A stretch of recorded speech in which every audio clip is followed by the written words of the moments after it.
There are certain habits that cause negative impact on the brain. In today's video, I want to share with you 10 of these habits. Without wasting my time, let us move straight into this video. The first habit is chronic stress. If you are one kind of person who is always stressed up, it causes the release of certain stress hormones like cortisol. And when cortisol is being built up in your brain, it causes shrinkage of certain parts of your brain like the hippocampus or the prefrontal cortex. Once this part of your brain is being affected, it affects your memory, and that can predispose you into dementia. The second thing to look at is loneliness or social isolation.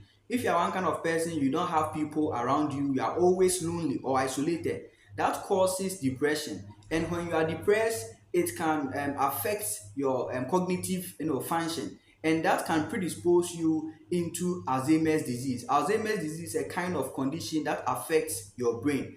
The third habit is poor diet. If you are one kind of person that you do not control the amount of sugar you eat, your fat and oil intake, you eat a lot of processed food, that indirectly goes a long way to affect your brain. Now, this is how it happens. When you take in a lot of sugar, sugar will be broken down into glucose, and when glucose is too much within your body, it can be converted to fat and oil, and these fats can sometimes build up in your blood vessels. The same thing applies to you taking a lot of fat and oil. They end up being built up in your blood vessels. Definitely, blood will not be supplied to your brain, and that will go a long way to affect your brain. You should always try to eat very healthy. The fourth thing to look at is sedentary lifestyle. If you are one kind of person that you don't like exercising at all, it causes reduction in blood flow to your brain, which will reduce oxygen supply to your brain, and that indirectly can affect your brain negatively. So henceforth, you should avoid sedentary lifestyle. Start doing some small exercises. It will go a long way to improve your brain. Fifth habit is lack of sleep.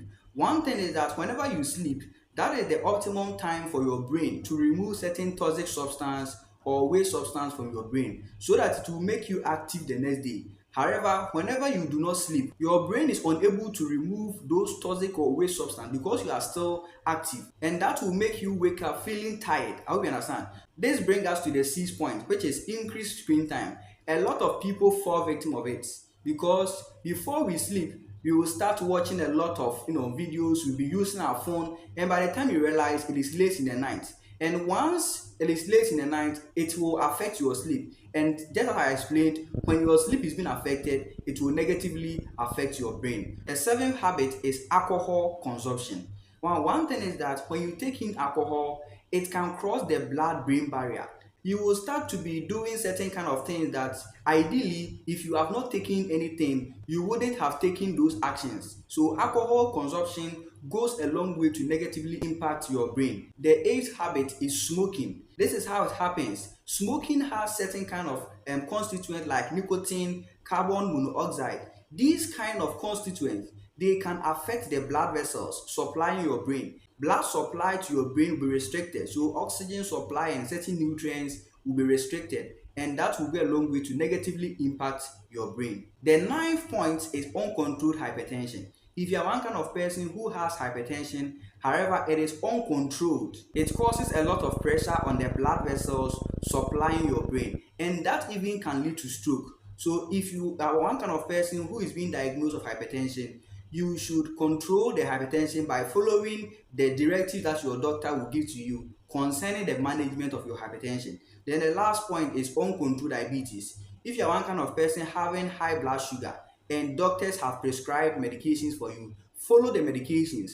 This is because when you don't follow the medications, uncontrolled diabetes can affect the blood vessels, go a long way to negatively impact your brain. So these are certain kind of habits or points that I would want you to know in order to help us save our brain from dying, because these kind of habits can go a long way to negatively impact our brain. If you find this video helpful, feel free, subscribe to this channel for more videos, like this video, and then share this video to many people.